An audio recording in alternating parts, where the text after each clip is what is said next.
Assalamualaikum warahmatullahi wabarakatuh. Innalhamdalillah wassalatu wassalamu ala rasulillah wa ala alihi wa sahbihi wa man tabi'ahum bi ihsan ila yaumil qiyamah. Ibu-ibu yang semoga Allah rahmati dan Allah berkahi, alhamdulillah kita senantiasa bersyukur kepada Rabb yang pantas dan patut untuk kita puji dalam segala nama dan segala sifatnya. Tidak ada satu celah sedikit pun kekurangan dan aib yang dimiliki oleh Rabb yang kita sembah. Dan itulah keberuntungan yang paling besar ketika kita hamba yang lemah dan hamba yang fakir, tetapi kita bersandar kepada Zat yang sempurna dan maha kokoh dalam segala perbuatannya. Dan inilah yang menjadikan kita bersyukur, karena semua kenikmatan dan kebaikan yang kita peroleh dalam kehidupan bukan karena kita hebat, bukan karena kita kuat, dan bukan karena kita pintar. Tapi hari ini kita mendapatkan kebahagiaan dari sandang, pangan, dan pangan, itu bukan karena kita mampu, tetapi karena kebaikan Allah dalam kehidupan kita. Allah sendiri yang mengatakan, kullukum arun, kullukum jai'un, kullukum dholun. Sesungguhnya manusia itu hakikatnya telanjang, sesungguhnya manusia itu hakikatnya lapar, dan sesungguhnya manusia itu hakikatnya tersesat. Allah lah yang memberikan makanan, Allah lah yang memberikan pakaian, dan Allah lah yang memberikan petunjuk. Dan itulah yang menjadikan kita bersyukur kepadanya, karena tidak ada satu perkara di mana kita menyandarkan pujian kecuali hanyalah kepada Allah semata. Semoga kajian yang kita selenggarakan adalah kajian yang menjadikan kita mampu bersyukur kepada Allah, karena tidak ada perkara yang mampu menyegerakan kita mendapatkan surganya Allah kecuali adalah syukur kita kepada Allah. Makanya Imam Ibnu Qayyim pernah ditanya, mana yang lebih utama, sabar, hamba yang bersabar, atau hamba yang bersyukur? Maka beliau menjawab, la a'lam bainahuma. Aku tidak mengetahui di antara keduanya mana yang lebih utama dan yang mana yang lebih cepat mengantarkan ke surga. Karena memang surga akan cepat diraih ketika ada hamba yang banyak bersyukur dan hamba yang banyak bersabar. Kalau ada di antara kita yang sedang dimudahkan segala urusannya, banyak-banyaklah bersyukur. Dan syukur itu bukan hanya dengan ucapan, tetapi yang paling penting bertambahnya ketaatan. Kalau ada di antara kita yang sedang diberikan banyak ujian dan kesulitan dalam hidup, banyak-banyaklah bersabar.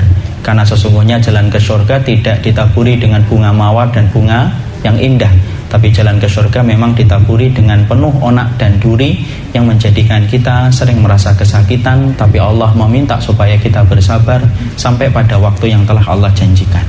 Semoga kita senantiasa bersyukur dalam setiap waktunya. Jamaah yang semoga Allah rahmati dan Allah berkahi, bagaimana menjadikan anak kita menjadi permata hati sesuai dengan bimbingan dan arahan ilmu yang disampaikan oleh para ulama-ulama Ahlussunnah wal Jamaah. Sebelum kita menyampaikan itu, kita harus mengerti sesungguhnya anak itu memiliki banyak sifat yang diterangkan di dalam Al-Quran. Karena ternyata Allah itu menerangkan tentang sifatnya anak sebagaimana Allah menerangkan sifatnya keluarga. Keluarga itu kan juga macam-macam kan, ada keluarga Ibrahim, ada keluarga Lut, ada keluarga Nuh, dan ada keluarganya Rasul. Sama, ternyata anak itu Allah terangkan sifatnya itu beda-beda.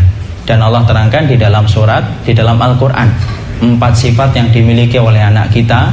Dan pasti di antara kita mendapati keturunan kita memiliki salah satu sifat yang diterangkan oleh Allah Subhanahu wa ta'ala. Maka 4 sifat yang diterangkan oleh Allah ketika Allah menyampaikan dan menjelaskan tentang anak itu sifatnya 4. Yang pertama yaitu adalah anak ada yang menjadi perhiasan. Anak itu sifatnya ada yang menjadi perhiasan.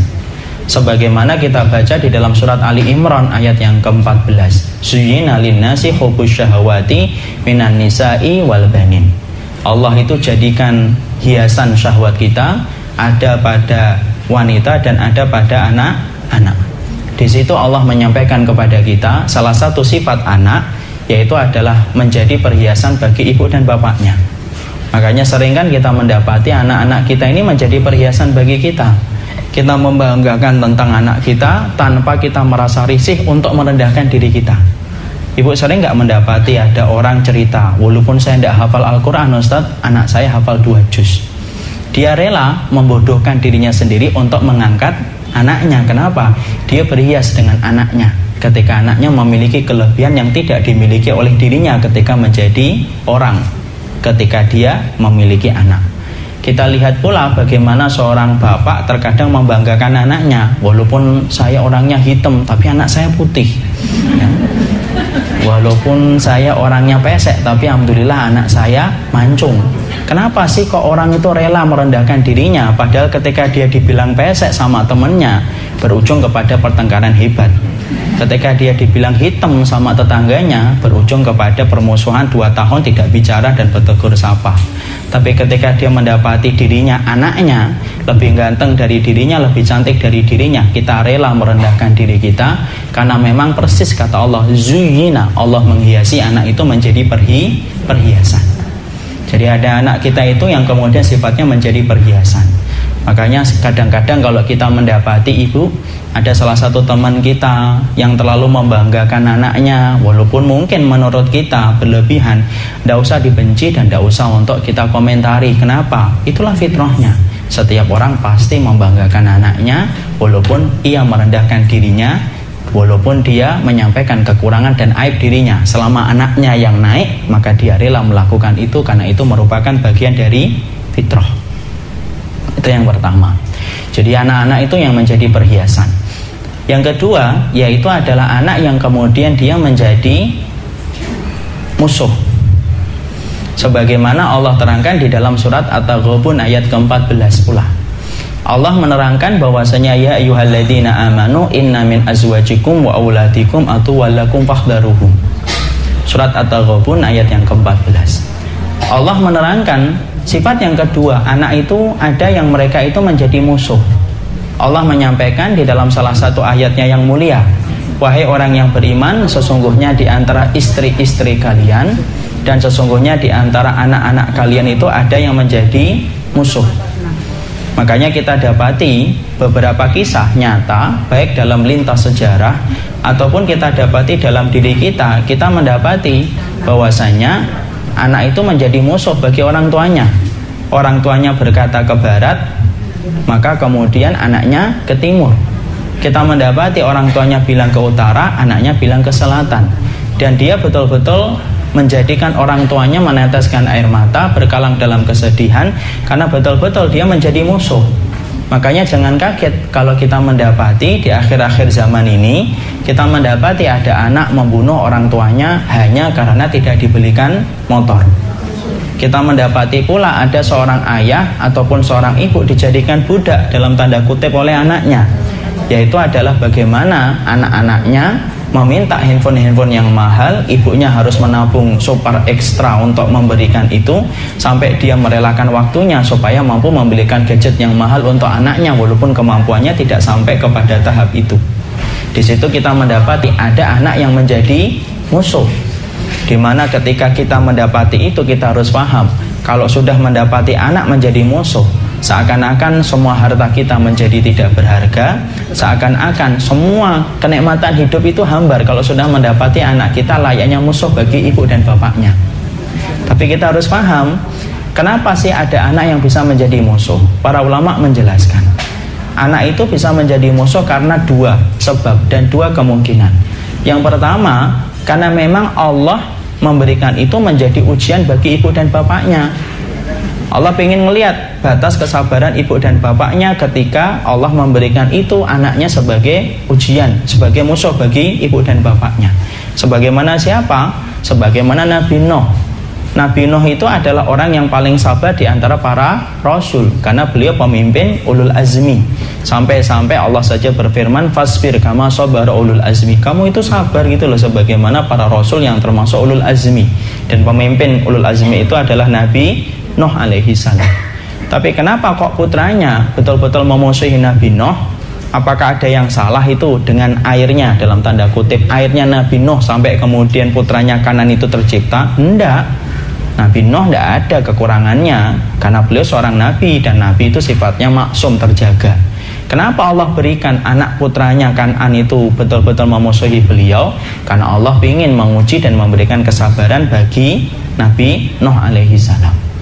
Makanya ada tiba-tiba kalau kita ngelihat ada orang solihah, ibu punya teman suka ngaji, orangnya baik, orangnya tulus, kok tiba-tiba anaknya tidak sebagaimana bapak dan ibunya, maaf ya ibu, jangan komentari. ini pasti ada yang salah dengan ini, makanya anaknya kayak gini, berantakan. Nggak boleh gitu. Karena bisa jadi Allah memberikan itu sebagaimana Allah memberikan itu kepada Nabi Nuh. Mungkin kalau kita punya sifat yang semacam itu, mungkin ibu kalau ngelihat Nabi Nuh, mungkin ibu paling nyinyir kalau ngelihat Nabi Nuh. Alah Nuh, ngomong anakmu aja nggak bener gitu. Mungkin begitu. Padahal kita tahu ada orang yang mereka memang dititipkan oleh Allah putra dan putrinya menjadi musuh, supaya Allah melihat batas kesabaran dia. Itu kata para ulama. Yang kedua, sebabnya anak bisa menjadi musuh itu kenapa? Ya karena salah satu kesalahan. Entah mungkin karena ada satu kewajiban yang tidak ditunaikan oleh bapak dan ibunya, akhirnya anak itu menjadi musuh. Tapi yang jelas di situ Allah menyampaikan kepada kita sesungguhnya anak ada yang mereka itu menjadi musuh bagi orang tuanya. Dan kalau semacam ini kita tidak bisa milih ibu. Kenapa? Keturunan itu tidak bisa kita pilih, karena sesungguhnya dia merupakan bagian dari pembagian rezeki yang Allah tetapkan dalam kehidupan kita. Itu yang kedua. Ada yang ketiga. Yang ketiga itu adalah anak yang kemudian mereka itu menjadi fitnah. Ya, sebagaimana Allah sampaikan di dalam surat At-Taghabun, yaitu ayat yang ke-15. Dia menjadi fitnah. Jadi betul-betul akhirnya orang tuanya mendapati putra dan putrinya tidak sebagaimana doa yang dia panjatkan ketika dia mengandung. Apa itu anak yang menjadi fitnah? Contohnya Ustaz, banyak ibu. Berapa banyak seorang bapak dan seorang ibu habis hartanya ketika mendapati putra dan putri yang dilahirkan oleh ibunya ternyata cacat, ternyata kemudian jantungnya bocor, ternyata dia menjadi anak autis. Ketika kemudian dia menjadi orang yang membawa penyakit keturunan, dia punya kanker darah padahal usianya masih kecil. Saya pernah mendapati ada seorang anak di daerah Suriah, itu ketika dibawa ke Turki dia ternyata punya penyakit kanker darah, di mana dia harus cuci darah di usia yang masih sangat bayi. Tapi begitulah, ada orang yang mereka itu anak itu dilahirkan, mereka itu menjadi ujian bagi orang tuanya. Dan kita harus mengerti, kita harus memahami bahwasanya dunia ini anginnya tidak bertiup sesuai dengan kehendak hati kita. Yang namanya anak itu Allah yang menentukan. Tidak ada orang tua yang mengharapkan putra dan putrinya itu cacat. Setiap orang tua, seburuk apapun fisik yang dia miliki, selalu menginginkan dan mengharapkan putra putrinya itu yang terbaik dan lebih baik daripada dirinya. Tapi apalah daya, yang menggenggam hidup bukan diriku dan dirimu, tetapi yang menggenggam hidup itu adalah Allah. Makanya ada anak yang mereka itu menjadi ujian bagi orang tuanya. Kita tidak bisa ibu menyalahkan itu. Kamu ini anakmu ternyata gini, oh mungkin dulu ketika kamu mengandung kamu pernah bunuh kucing kali, ya gitu kan. Tidak bisa kita menyalahkan semacam itu, dan itu merupakan bentuk tatayur. Itu merupakan keyakinan syirik, tidak ada hubungannya. Makanya sampai-sampai orang hamil jangan bunuh semut. Sebenarnya hamil atau tidak hamil itu memang tidak boleh bunuh semut. Tidak boleh begini, tidak boleh begitu, nanti anaknya begini dan begitu. Sebenarnya anak kita dilahirkan cacat bukan karena itu, karena memang sudah ditakdirkan oleh Allah 50.000 tahun sebelum Allah menciptakan langit dan bumi. Jadi semua yang kita dapatkan ibu tidak lepas dari apa yang Allah telah takdirkan. Jangan menyalahkan siapapun. Ya, dan jangan kita kemudian memincingkan mata kita kepada orang yang ternyata diberikan oleh Allah ujian.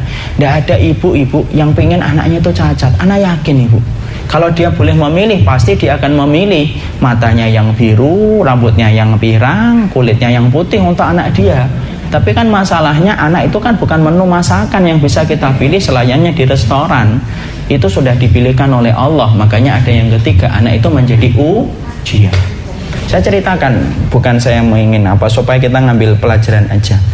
Ibu saya dan bapak merupakan salah satu orang yang mendapatkan sifat anaknya itu ujian. Kakak saya yang pertama Down syndrome, cacat mental, umurnya 52 tahun. Yang kedua itu Down syndrome pula, umurnya 43 tahun. Ya.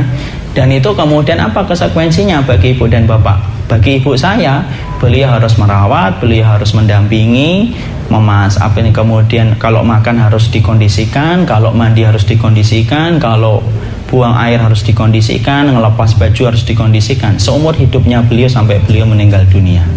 Saya pernah ngomong dulu ketika saya SMP, ya. Saya pernah, ini cerita aja supaya kita ngambil pelajaran, semoga ada pelajaran. Dulu ketika di SMP ibu, saya termasuk orang yang sempat malu, wajar lah, karena saat itu belum masuk pondok dan belum paham agama secara mendetail.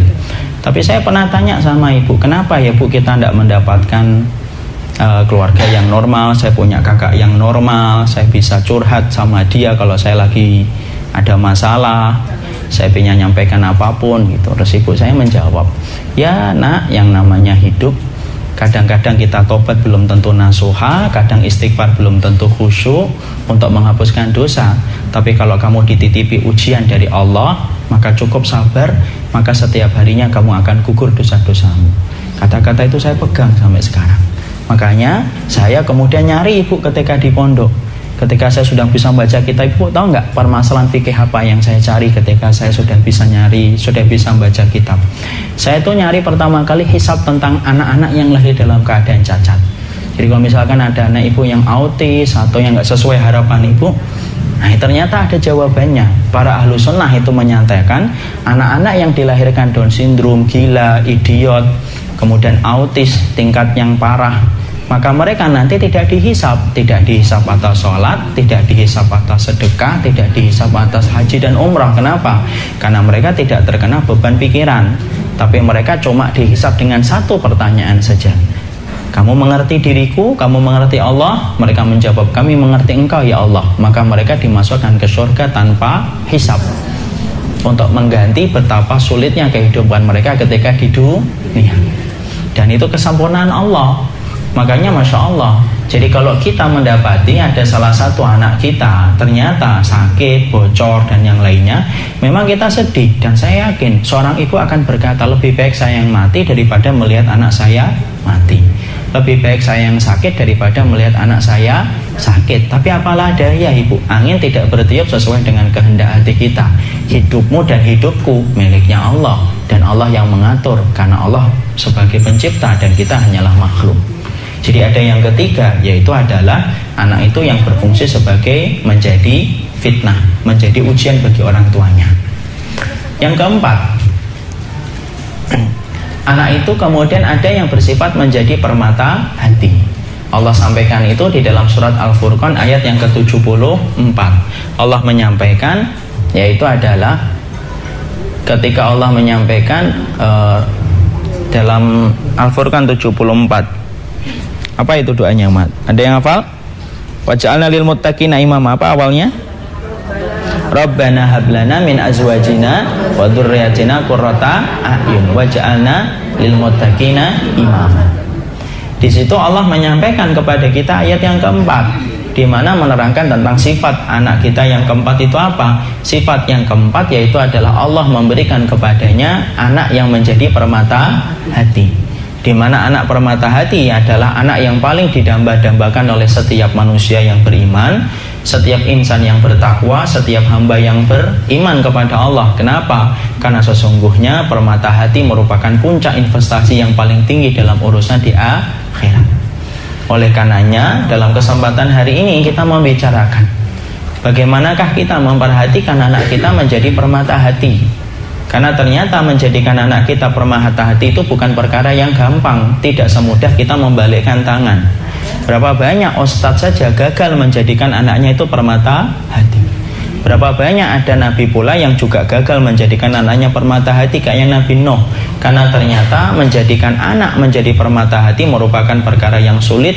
Tidak segampang kita membalikkan tangan, karena sesungguhnya menjadikan itu adalah perkara berat yang harus disusul dengan perjuangan yang sangat tangguh, yang sangat berat.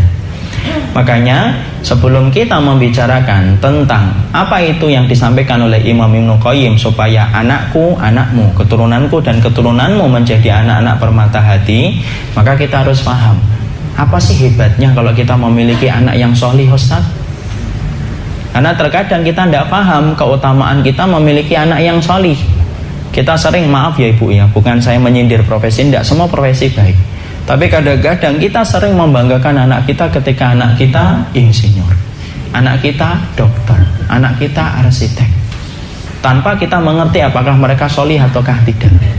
Padahal kemudian yang paling penting, Allah tidak pernah menyinggung profesi anakmu ketika Allah sampaikan di dalam Al-Quran, tetapi Allah menyebutkan apakah anakmu itu menjadi qurrata ayun ataukah tidak.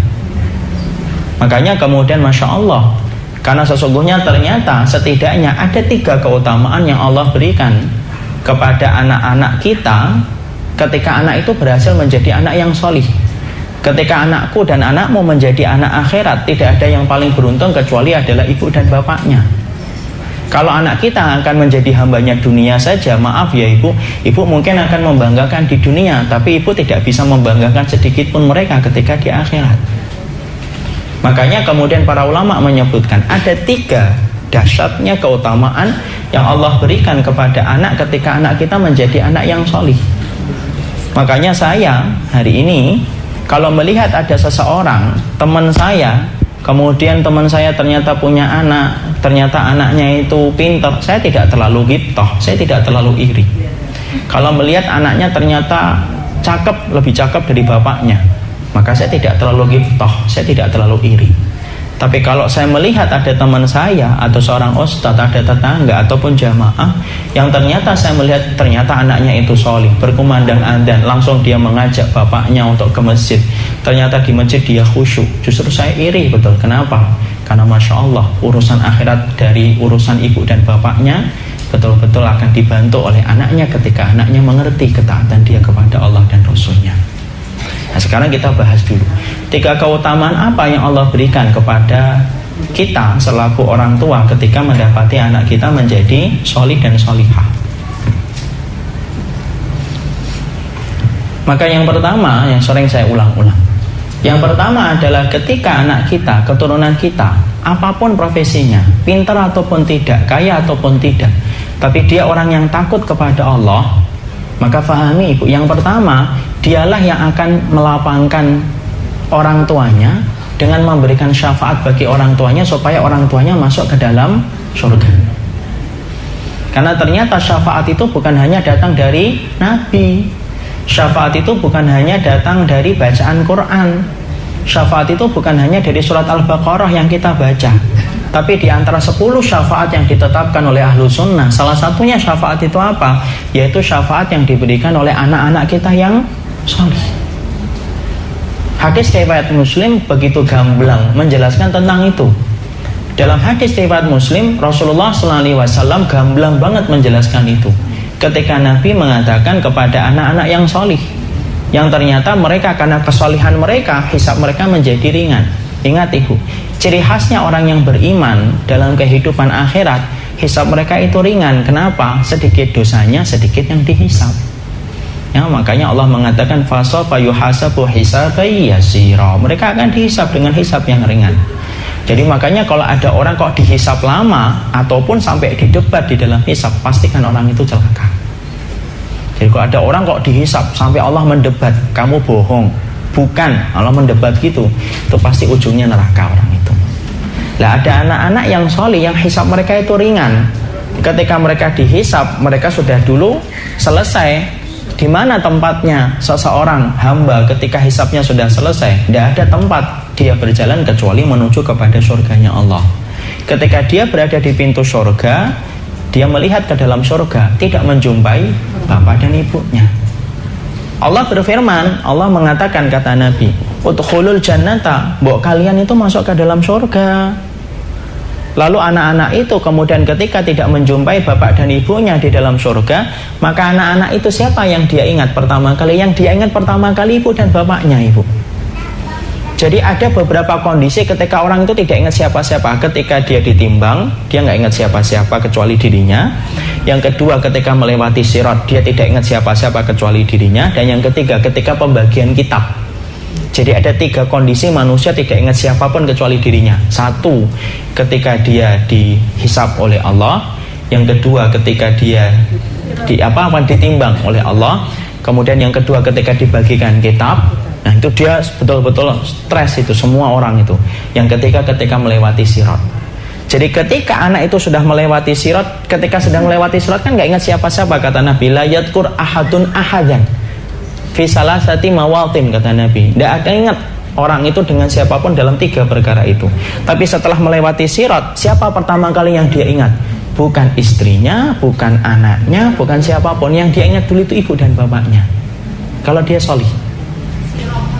Sirat itu sirat, penyeberangan. Ya. Maka kemudian dia melihat mana ibu dan bapak saya. Kenapa? Memorinya yang pertama kali yang langsung dia ingat itu ya ibu dan bapaknya dulu. Loh kok tidak ada? Ternyata kemudian Allah mengulang kembali, udkhulul jannata, mbok kalian itu masuk ke dalam surga. Kembali anak itu berkata, lan nadkhulal jannata hatta ya'tiya abauna wa ummahatuna. Maaf ya Allah, kami tidak bisa masuk surga sebelum kami berjumpa dengan ibu dan bapak kami. Sampai yang keduanya Allah kemudian menjawab, mali arahu, kenapa sih orang tuamu masih dihisab? Jadi orang tuanya ini kemudian banyak maksiatnya dan banyak dosanya daripada putra dan putrinya. Sampai kemudian akhirnya dihisab panjang. Maka kembali anak-anak itu di depan pintu surga berkata, kami lan nadkhulal, kami tidak bisa masuk surga ya Allah sebelum kami berjumpa dengan ibu dan bapak kami. Allah ketika melihat anak-anak yang soleh ini dia berkukuh untuk kemudian menjumpai ibu dan bapaknya, Allah berikan syafaat kepada bapak dan ibunya, Allah ringankan hisabnya, Allah mudahkan dia melewati sirat dan berjumpa dengan anak-anak mereka di depan pintu surga. Mereka akhirnya bareng-bareng masuk ke dalam surga dan orang tuanya masuk surga, bukan hanya karena sholatnya, bukan hanya karena puasanya, tetapi karena putra putrinya yang solih dan solihah itulah yang membantu mereka untuk memasuki surga. Coba ibu, Masya Allah itu. Kalau anak ibu pinter, maaf ya ibu, pinternya itu ibu mungkin banggakan di dunia, tapi tidak akan ibu banggakan nanti di akhirat. Kadang-kadang kita lebih, maaf ya, bukan saya menyalahkan, kadang-kadang kita waktu di dunia itu kita berikan kursus dari kelas 1 SD sampai SMA dengan banyak kursus duniawi, tapi maaf ya, kita lupa terhadap urusan akhiratnya. Siapa yang paling rugi? Bukan tetangganya, bukan saya yang rugi. Yang rugi adalah ibu dan bapaknya, karena ibu dan bapaknya tidak mendapati putra dan putrinya menunggu mereka di depan pintu surga. Itu yang pertama. Yang kedua, apa dahsyatnya keutamaan ketika kemudian kita mendapati putra dan putri kita salihah? Keutamaan yang kedua ketika kita mendapati putra dan putri kita salihah yaitu adalah sesungguhnya kalau putra dan putri kita salihah ibu, maaf ya, doa mereka itu mustajab sampai kepada ibu ketika ibu mati terbujur kaku di alam kubur. Kalau mereka itu soleh dan solihah, doa mereka itu mustajab nembus langit ketika dia mendoakan saya ketika saya mati di alam barzah. Kenapa?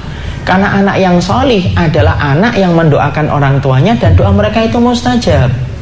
Ingat loh ibu, tidak semua anak itu ketika mendoakan orang tuanya itu nyampe. Mana dalilnya Ustaz? Nah, sudah dengerin dulu dalilnya. Rasulullah SAW bersabda, idza mata ibnu Adam inqata amaluhu illa min salasin. Kalau anak Adam itu sudah meninggal dunia, terputus segala amalnya kecuali 3 perkara. Itu hadisnya kan masyhur. Perhatikan, salah satunya siapa? Waladun sholihun yad'u lahu. Nabi tidak mengatakan waladun, tapi Nabi mengatakan waladun sholihun, anak yang sholih. Kenapa Nabi harus memberikan kata sifat dengan kata sholihun? Karena membedakan anak dengan anak yang sholih itu beda. Maaf ya ibu, kalau anak ibu tidak sholih, anak ibu tidak sholihah, bagaimana dia itu akan berdoa, akan mustajab? Untuk dirinya sendiri aja mungkin tidak dikabulkan, kok apalagi mendoakan orang tuanya. Misalkan anak kita peminum khamr, dia pemakan riba, ataupun dia berzina, waliyadzubillah, semua sifat itu semoga dihindarkan dari keturunan kita. Ternyata kemudian anak kita habis berzina dengan pacarnya, kemudian kita sudah meninggal duluan ini, di alam kuburnya kita nunggu, mana ya doa anak saya? Anaknya habis berzina, doa Rabbi firli wali walidayya walil mu'minina yauma yaqumul hisab, Rabbi firli warhami warjubu apa? Doanya apa itu? Rabbana firli wali walidayya walil mu'minina yauma yaqumul hisab. Maka kemudian ketika dia mendoakan orang tuanya, pintu langit tertutup. Kenapa? Maksiat itu menjadi kabut, sebagaimana mendung menghalangi sinar mentari. Sama, maksiat itu menghalangi doa. Nah, bagaimana doanya itu akan nyampe kepada ibunya dan kepada bapaknya? Mau dia habis bermaksiat kok, untuk dirinya aja tidak diterima, apalagi untuk ibu dan bapaknya. Makanya kenapa kita harus ngotot menjadikan anak kita soleh itu ya karena berkaitan urusan barzah kita ibu. Kenapa kita ngotot menjaga kesucian anak kita? Tidak boleh sama sekali ada yang boleh memeluknya, tidak boleh ada yang memegangnya kecuali ketika dia itu sudah halal untuknya. Karena itu berkaitan nanti ketika kita mati, supaya anak-anak kita ketika sholih, doa mereka membuka pintu langit disampaikan Allah kepada kita. Lah kalau mereka tidak sholih, lah gimana mereka akan kemudian sampai doanya kepada kita? Untuk mereka sendiri aja nggak nyampe. Anak kita melakukan perkara yang bid'ah misalkan, kemudian dia meminta sama Allah, nyampe kah? Enggak nyampe. Tidak menutup aurat contohnya misalnya, nyampe kah ke kita? Loh, untuk dirinya sendiri aja nggak nyampe, kok apalagi untuk orang tuanya. Inilah yang menjadikan kita, ya Allah, kenapa kita harus ngotot? Misalkan kita sering diprotes sama anak kita, kenapa sih ma kok gitu terus? Nak, karena saya butuh kamu nanti ketika aku sudah menutup mata. Siapa lagi yang ibu butuhkan kalau bukan kamu? Dan kalau kamu tidak sholih, ya gimana hadiah yang kamu berikan kepada ibu itu akan nyampe? Sebenarnya hadiah ibu dan hadiah bapak itu bukan kue tar, bukanlah kunci rumah yang diberikan kepada kita, enggak. Hadiah terbaik yang diberikan oleh anak kepada ibu dan bapaknya itu apa? Anak itu sholih, sudah. Maka setiap waktunya kita akan mendapatkan pahala yang mengalir kepada kita pada waktu hari kiamat. Kenapa? Kita telah meninggalkan seorang hambanya Allah, yaitu anak kita, di mana hamba Allah ngerti kewajiban dia kepada Allah. Makanya ada sebuah kisah nyata ketika dalam satu riwayat yang disampaikan oleh Imam Adz-Dzahabi, ada seorang ibu diraba di dalam surga, tinggikan derajatnya, sampai kemudian ibu itu bertanya, mali hadhihi darajah, ya Allah, kenapa kok derajat surgaku kok semakin ditinggikan? Amalanku yang tersisa itu amalan apa sih?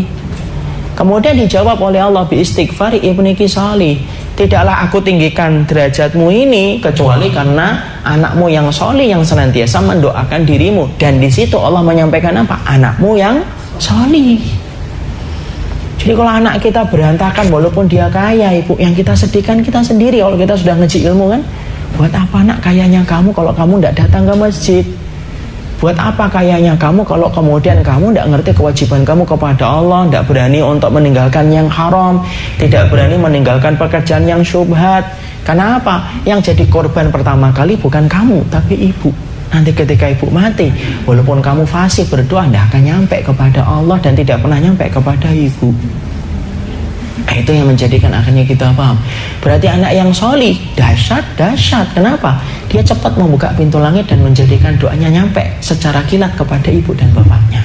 Kalau anak kita tidak sholih, lama banget jalannya ini. Mau jalan tinggi, mau naik tinggi, rusak karena gara-gara kemudian habis berdoa dia maksiat. Mau naik lagi, rusak lagi ketika anaknya berbuat dosa. Nggak pernah nyampe lah ke langit. Karena kita sepakat kemaksiatan itu menghalangi pintu langit untuk terbuka, sebagaimana mendung menghalangi sinar mentari untuk datang menyinari bumi. Itu yang kedua. Yang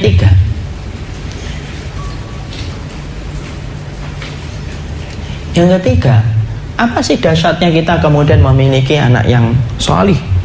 Yang ketiga, dahsyatnya kita memiliki anak yang sholih dan anak yang sholihah, yaitu adalah menghindarkan kita dari salah satu sifat yang paling dibenci oleh Allah. Salah satu sifat yang tidak disukai oleh Allah, bukan paling dibenci, salah satu sifat yang tidak disukai oleh Allah.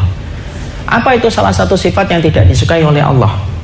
Yaitu adalah ketika saya, seorang laki-laki, ibu sebagai seorang wanita, menjadi orang yang mandul di hadapan Allah. Apa hubungannya sana? Gini, mandul kalau menurut kita itu apa sih? Mandul itu kalau menurut kita adalah orang yang tidak punya keturunan, tidak bisa punya anak, itu mandul. Itu kan menurut kita. Makanya Rasulullah pernah bertanya dalam satu riwayat yang sahih, atadruna manir rukub, kamu ngerti nggak siapa itu orang yang mandul?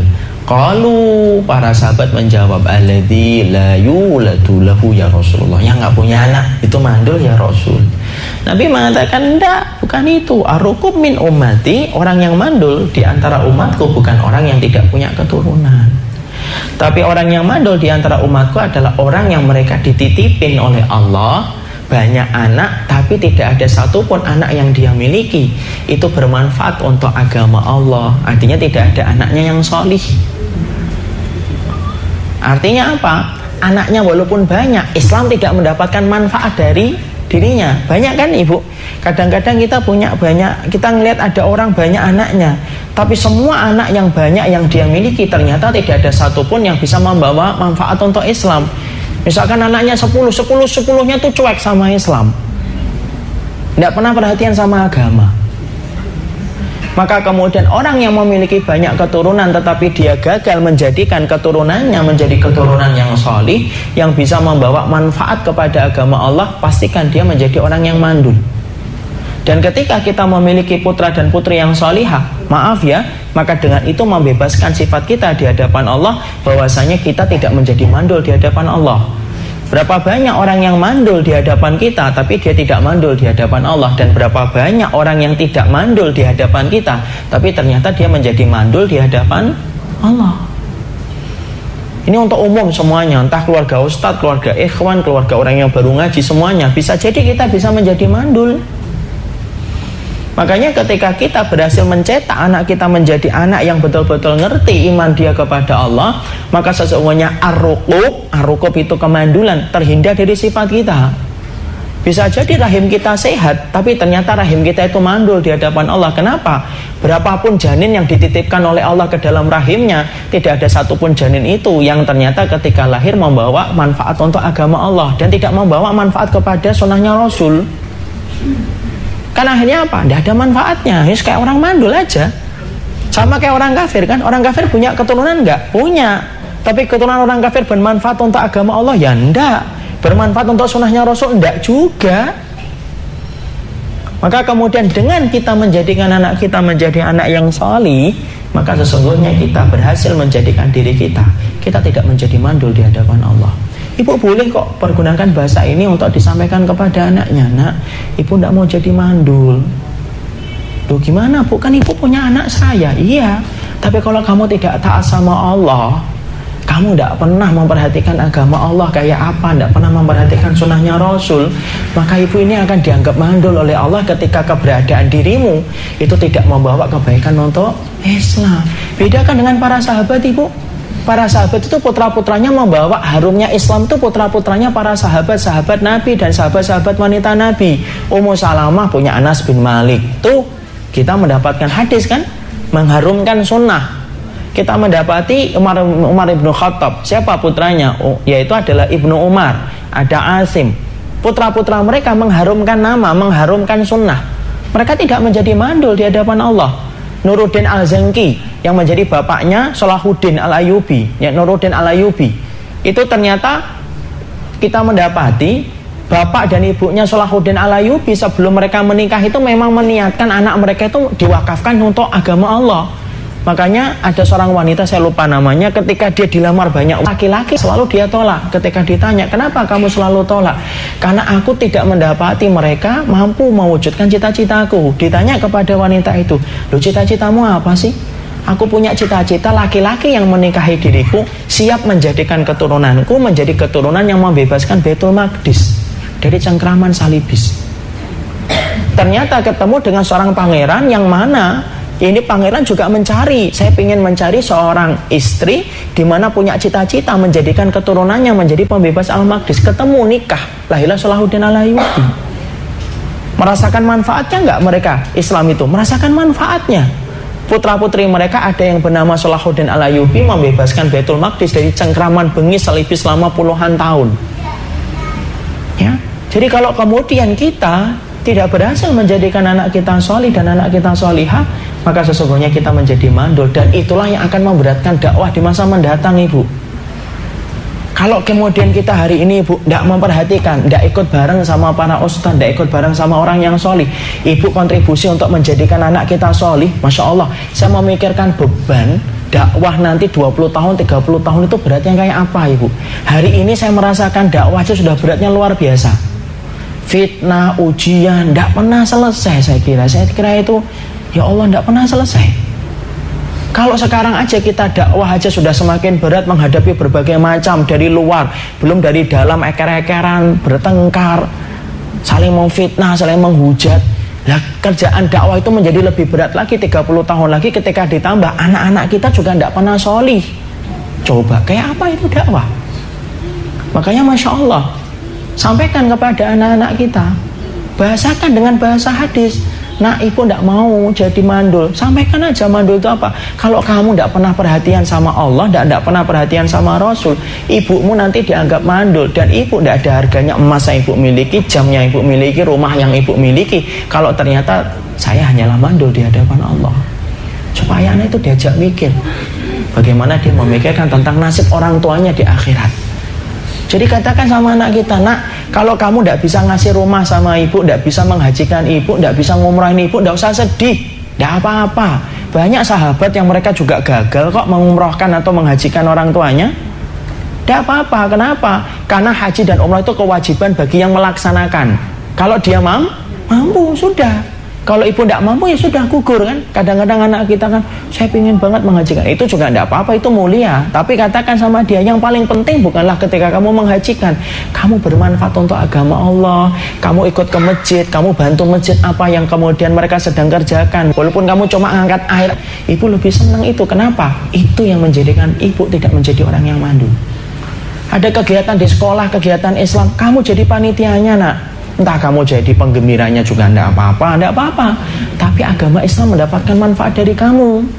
Kalaupun nanti kamu ketika dewasa tidak mampu memberikan rumah sama ibu, tidak apa-apa. Masalah rumah toh kita juga akan tinggalkan. Ajalah anak-anak kita dewasa untuk berbicara. Kenapa? Anakmu adalah investasi akhirat. Itulah 3 dahsyatnya keutamaan yang Allah berikan kalau kita memiliki anak-anak yang soleh. Nah, makanya kemudian kita membahas apa yang harus kita lakukan supaya kemudian menjadikan kemudian anak-anak kita, yaitu adalah anak-anak kita menjadi permata hati. Maka dalam kesempatan hari ini kita akan membahas 5 saja. Apa perkara-perkara penting supaya menjadikan anak kita menjadi anak-anak yang kiranya akan menjadi permata hati bagi kehidupan kita. Maka para ulama lalu menerangkan, yang pertama, kiat yang harus diperhatikan bagi seorang ibu ketika dia telah memiliki keturunan. Maka yang pertama supaya menjadikan anaknya itu menjadi permata hati, yang pertama, solihkan diri kita dan solihkan suami kita ketika kita sudah bersatu di dalam rumah tangga. Kenapa? Anak itu layaknya bayang-bayang. Saya dan ibu menjadi bendanya. Ya kan gitu? Kan benda itu tidak akan mungkin melahirkan bayang-bayang yang lurus kalau bendanya bengkok. Bayang-bayang itu anak kita, bendanya itu ibu dan bapaknya. Kalau bendanya lurus, bayang-bayang pasti akan lurus. Kalau bendanya itu bengkok, maka jangan mengharapkan dari benda yang bengkok menghasilkan bayangan yang lurus. Itu sudah kaidah itu. Makanya kemudian apa? Pertama kali kata Imam Ibnu Qayyim, semua itu tergantung dulu kepada pemilik airnya. Ini bahasa kiasan dari seorang suami. Dan harus tergantung kepada pemilik rahimnya. Ini kata kiasan bagi seorang istri. Kalau air yang bersih, air yang sholih, maaf, dia bertemu dengan janin yang taat, bertemu dengan rahim yang taat, maka akan membentuk anak-anak yang sholih. Dan anak-anak yang sholih itu lebih besar, walaupun tidak jaminan ya. Kadang-kadang ada yang diberikan ujian oleh Allah. Tapi perhatikan bagaimana kesolihan itu sangat berperan besar dalam kehidupan anak-anak kita, dan pembentukan karakter mereka itu dimulai bagaimana setiap seorang suami ketika dia menjadi solih, air yang dia keluarkan ketika mencampuri istrinya tertampung oleh rahim yang taat kepada Allah, maka disitulah terbentuk janin yang taat. Janin kita ini berpengaruh kepada apa? Ya berpengaruh kepada apapun. Wong bayi kita kasih susu sapi aja, susu sapi memberikan manfaat kok. Itu cuma susu sapi, apalagi airnya suami kita dan bagaimana dengan rahim kita. Makanya rata-rata ibu lihat saja. Saya pernah nanya ngobrol lah dengan salah satu ustadz.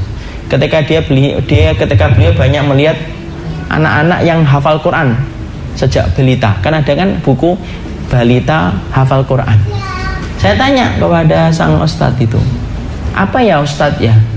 Kok sampai banyak sekarang itu balita belum sampai 10 tahun sudah hafal Quran? Apa persamaan di antara semua orang tuanya? Beliau menyampaikan, karena mereka memiliki ibu yang cinta sama Quran. Walaupun kemudian ibunya rata-rata tidak hafal Quran, tapi memang senang dengan Quran, senang membacanya.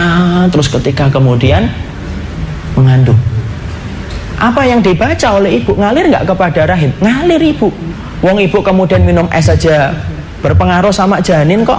Kita ini kalau hamil kan nggak boleh makan dan minum es terlalu banyak kan, supaya anak kita tidak menjadi gemuk besar. Loh, kalau minum es saja ternyata berpengaruh kepada janin, emang kita kira bahwasanya bacaan Quran tidak berpengaruh kepada janin? Pasti kita salah memahami. Makanya Masya Allah, ternyata kesolihan seorang wanita sebagai pemilik rahim dan kesolihan laki-laki sebagai pemilik air itu betul-betul penting. Dan ketika ada satu kesalahan itu berpengaruh besar kepada kehidupan anak itu ketika dewasa. Kita ambilkan contoh Imamul Haromen. Ibu tahu Imamul Haromen? Pasti nggak tahu insya Allah. Muridnya Imam Syafi'i. Imamul Haromen itu salah satu ulama besar dari madhabnya Imam Syafi'i. Ternyata beliau itu punya kekurangan. Apa kekurangan Imamul Haromen? Imamul Haromen itu kalau ngomong kadang-kadang terselip kata-kata yang dia sampaikan, terselip-selip, tercampur-campur. Dalam hati pengen ngomong apa, keluarnya beda. Itu Imamul Haromen. Kemudian Imam Haromen kemudian mencari, kenapa ya saya punya sifat kayak gini, itu kenapa ya? Kemudian ternyata dia mendapatkan cerita. Bapaknya cerita sama dia, dulu kamu ketika kecil aku jaga, bapak dan ibu itu menjaga kamu.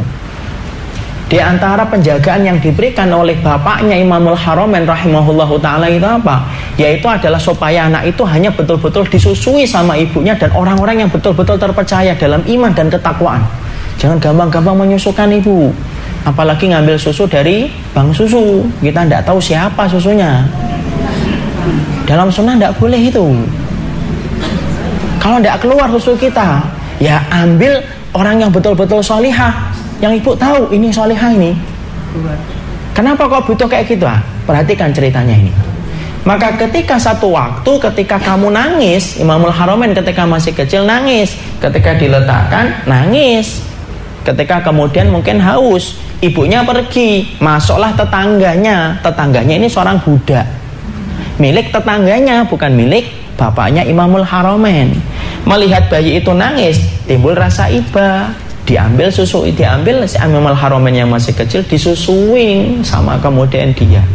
Padahal air susunya itu halal atau tidak halal? Tidak halal, wong itu budak bukan milik bapaknya Imamul Haromen, kok bapaknya milik tetangga.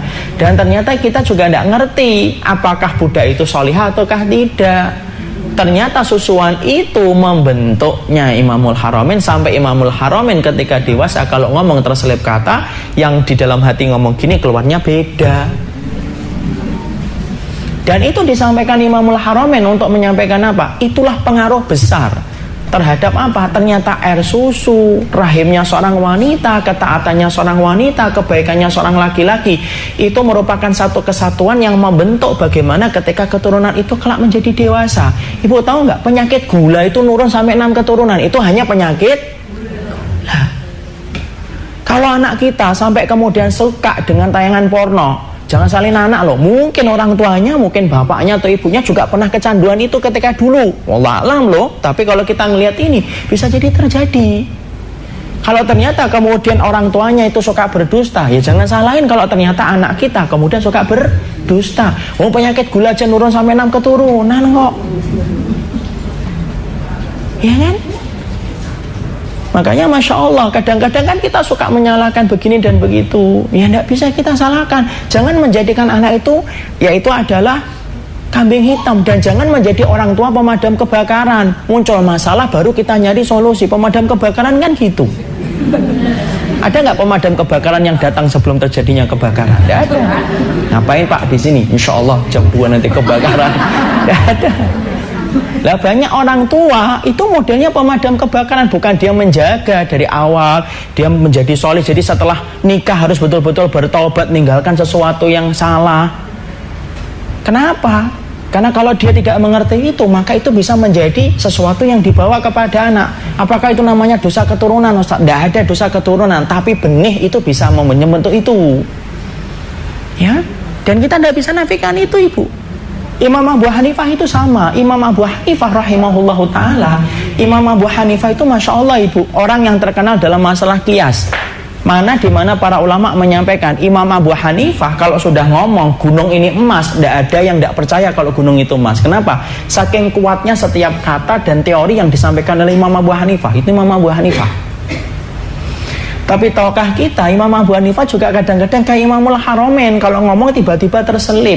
Dan Imam Abu Hanifah kemudian sering berkata, ini gara-gara susu yang pernah aku isap ketika susu itu datang dari seorang wanita yang tidak ketahuan dari mana asalnya. 1 sedotan, 2 sedotan, 3 sedotan susu aja ternyata bisa membentuk gitu ketika dewasa. Apalagi sang ibunya dan apalagi bapaknya. Jangan haripin dong ibu, anak saya kapan ya datang ke masjid. Nah, suami ibu aja tidak pernah mendekatkan kelingking kakinya dengan kelingking kaki anaknya kok. Berapa banyak, maaf loh ibu, berapa banyak laki-laki hari ini, maaf loh, kelingking kakinya nggak pernah nempel ke kelingking kaki anaknya. Artinya apa? Nggak pernah sholat bareng-bareng. Anaknya di mana, bapaknya di mana. Jumatan di mana, bapaknya jumatan di mana. Kelingking kaki bapaknya nggak pernah nempel kepada kelingking kaki anaknya. Padahal kan harusnya apa? Kelingking kaki bapaknya itu yang paling banyak nempel kepada kelingking kaki anaknya kan. Artinya sholat berjamaah bareng-bareng terus. Ya. Karena apa? Itulah yang kita harus paham. Saya, ibu, suaminya ibu itu bendanya. Anak kita itu apa? Bayangannya. Dan benda itu tidak akan mungkin kemudian akan melahirkan bayangan yang lurus kalau bendanya bengkok. Benda itu akan melahirkan bayangan yang lurus ketika bendanya itu lurus. Makanya Masya Allah, itulah yang kita perhatikan. Makanya kalau kita sudah lewat gimana Ustaz? Ya mari kita taubat. Full kita bertaubat kepada Allah supaya itu tidak sampai membawa keburukan. Makanya kan ada salah satu doa, ya Allah, aku berlindung dari keburukan dan keburukan yang Engkau anugerahkan kepada istriku dan anak-anakku. Apa itu keburukan yang Engkau anugerahkan? Ya mungkin gara-gara kesalahan kita dulu. Kita kan tidak pernah tahu. Ya, kenapa? Karena itu bisa berpengaruh kepada putra dan putri kita. Itu yang pertama. Yang kedua adalah kalau kita ingin membentuk anak kita menjadi solih dan solihah, menjadi permata hati, yang kedua itu apa? Buat diperhatikan. Jangan-jangan anak kita susah menjadi solih karena kesalahan suami kita kepada orang tuanya sampai Allah menimpakan hukuman Allah berikan melalui perantara anak-anak kita. Mana dalilnya Ustaz? Rasulullah bersabda, tidak ada kebaikan yang Allah segerakan di dunia balasannya sebelum Allah memberikan balasannya di akhirat kecuali kebaikan kepada orang tua. Dan tidak ada hukuman atas satu kejahatan yang Allah serahkan di dunia sebelum hukuman itu Allah berikan nanti di akhirat kecuali kejahatan kepada orang tua. Makanya sampai Wahab bin Munabbih mengatakan, man waqqara walidayhi razaqahullahu waladan yuwaqqiruhu wa man lam yuwaqqir walidayhi razaqahullahu waladan la yuwaqqiruhu. Siapapun anak yang hormat kepada orang tuanya, Allah kasih kontan cash anak yang juga hormat kepadanya. Dan sebagaimana kalau kemudian ada anak yang tidak hormat kepada orang tuanya, Allah kasihkan ia anaknya dia juga tidak hormat kepada dia sebagaimana dulu tidak pernah hormat dia kepada orang tuanya. Cash dan kontan. Makanya kalau kemudian kita mendapati anak kita kok susah, coba deh, kalau suami kita masih punya orang tua, ngomong sama suami, Mas, coba deh kamu minta maaf sama ibu atau bapak. Mungkin ada satu perbuatan yang pernah kamu lakukan membuat mereka sedih, Allah sampai berikan hukuman kita itu anak-anak kita kayak gini. Kenapa? Kalau kita hubungan dengan orang tua kita baik, ibu mukmin ataupun kafir itu Allah akan berikan balasan di dunia. Adapun orang mukmin diberikan nanti balasan lagi di akhirat. Adapun orang kafir hanya diberikan balasan di dunia. Kenapa? Allah menyamakan balasan untuk di dunia bagi orang yang hormat dan berbakti sama orang tuanya. Enggak kafir, enggak mukmin. Kalau bedanya, kalau mukmin nanti mendapatkan balasan lagi di akhirat, kalau orang kafir balasannya cuma di dunia aja. Makanya saya pernah baca tulisan orang Chinese ketika kemudian dia menyampaikan ini tulisan. Ketika dia berkata, saya lihat teman-teman saya yang sukses bisnis itu rata-rata apa? Karena dia memuliakan ibunya. Loh, padahal mereka orang-orang yang tidak beriman sama Allah dan Rasul. Makanya kemudian perhatikan. Jadi kalau kita mendapati ada masalah dalam anak-anak kita, bisa jadi, ya. Bisa jadi adalah ada masalah kita dengan orang tua kita sampai Allah berikan hukuman itu. Tapi bukan secara pasti loh ya. Melihat nanti anaknya siapa, tidak solih, pasti dulu kamu durhaka sama. Tidak usah gitu. Tapi yang jelas semacam itu, makanya saya sering sampaikan kisahkan Sabit Al-Bunani pernah mendapati ada seorang anak nampar ayahnya. Kenapa? Karena ayahnya dulu nampar ayahnya, sebagaimana dia hari itu ditampar oleh anaknya. Ini ada kisah nyata ibu, ketika saya pernah silaturahmi dengan salah satu bapak-bapak, tapi bapak-bapak ini lumayan pemahamannya karena banyak bermuamalah dengan ustaz. Dia cerita, ada satu keluarga yang mendapati anaknya itu kecanduan dengan PlayStation, sampai meninggalkan sekolah. Jadi sering bolos PlayStation, terus itu saja yang dia lakukan. Orang tuanya itu tiap hari nyari di tempat PlayStation mana anak saya. Sampai kemudian akhirnya ketika dia berkunjung ke temannya ini, dia ngomong, terus kemudian bapak ini nyampein, kamu masih punya bapak enggak? Masih. Coba deh, kira-kira kesalahan apa kamu? Iya ya, apa ya? Perbaiki dulu hubungan kamu dengan ibu dan bapakmu. Nanti Allah akan memperbaiki anakmu hubungannya dengan kamu. Tidak usah dicari anaknya, biarin aja. Nanti kalau lapar juga pulang, uangnya habis juga pulang. Tidak usah dicari-cari. Dan ternyata ibu, ini cerita nyata yang saya dapatkan. Akhirnya apa? Akhirnya betul-betul kemudian dibiarkan itu putranya, nggak dicari-cari lagi sebagaimana sebelumnya. Beliau pulang sama istrinya, diajak istrinya kemudian pulang ke kampung, berbakti sama orang tuanya selama 1 pekan, dia minta maaf dan lainnya. Allah, kemudian hanya beberapa saat kemudian dia mendapati putranya pulang, kemudian di rumah nggak keluar-keluar, sampai bapaknya pernah ngetes, kamu kok nggak keluar, nggak main PlayStation? Bosen pak. Dan hari ini sering bersama dengan bapaknya di tempat-tempat kajian. Jadi ternyata yang kedua kita perhatikan apa? Orang untuk suami kita ini, dan terutama siapa? Suami. Kenapa? Yang namanya laki-laki, ibu, maaf saya katakan, anaknya berapapun dia, istrinya berapapun dia tetap anak bagi orang tuanya. Beda dengan ibu. Ibu ketika sudah dinikahin sama seorang laki-laki, maaf ya, ibu menjadi milik suami, dan ibu tidak boleh apapun kecuali izin suami. Bahkan puasa saja tidak boleh ibu, kecuali izin dari suami. Tapi kalau bapak, kalau namanya suaminya ibu hari ini, walaupun anak tahu mungkin ibu besar rasa cintanya, mungkin besar kasih sayangnya sama suami, tolong ya, jangan pernah halangi dia untuk berbuat baik kepada ibu dan bapaknya. Kalau enggak, ibu akan dihukum persis dengan itu ketika anak-anak ibu dihalangi oleh pasangannya, sebagaimana dulu ibu menghalangi suami ibu untuk berbuat baik sama orang tua. Jadi kalau kita dapatnya ada anak kita ini apa gitu ya, nah kita ngomong baik-baik sama suami, ayo masuk kita ketemu ibu yuk, kita ajak ibu jalan yuk 2 hari 3 hari, kita senangkan hati ibu, kita minta maaf kesalahan kita walaupun kita tidak melakukan apapun, atau kita ajak umrah ibu, mungkin ibu pengen umrah tapi yang namanya seorang orang tua itu tidak tega ngomong, kita yang kemudian harusnya paham, gitu aja. Karena apa? Kalau ibu mendapati orang tuanya, kalau ada seseorang sudah berbakti kepada orang tuanya sampai ridho orang tua itu, maka balasannya Allah akan berikan di dunia sebelum Allah berikan balasan di akhirat. Loh ibu apa tidak senang toh suaminya jadi penduduk surga? Dan tidak mungkin loh ibu cerita ini, wallahi tidak mungkin ada orang sesoleh apapun akan masuk surga kalau dia tidak berbakti sama orang tuanya dan tidak mendapatkan ridho dari orang tuanya. Saya kemarin itu ngelihat tayangan di YouTube, ada orang tua tinggal di sebuah, bukan di YouTube ya, di TV kalau tidak salah, itu ada orang tua tinggal di kotak di pinggir kali, tinggal tidurnya di bawah balok kayu, 5 tahun ibu, dan itu sempat videonya viral kemana-mana, dan akhirnya apa, didatangi oleh panti sosial ya untuk dibawa. Ternyata apa, sang anaknya ada, anaknya ngomong gini, ya saya tak ajak ke rumah saya, tidak mau karena dia nggak cocok sama istri saya. Ya saya husnudon, kita tidak boleh benci kan, kita husnudon. Mungkin sang suami itu belum tahu jangan buru-buru nyalain ya. Kita husnudon ya, mungkin belum tahu ilmunya. Tapi ternyata saya bayangkan, Masya Allah, bayangkan cuma satu, nggak nunggu nanti di akhirat ini, kalau dia nggak sampai bertaubat, nggak nunggu di akhirat, pasti Allah akan kasih cash kontan dengan itu. Jadi disitulah kita paham. Jadi kalau kita sudah mendapati anak kita kok susah bangun sholat subuh gitu ya, ya tetap kita bangunkan, tapi coba kita cari apa sih hubungan orang suami kita sama orang tuanya lagi apa ini.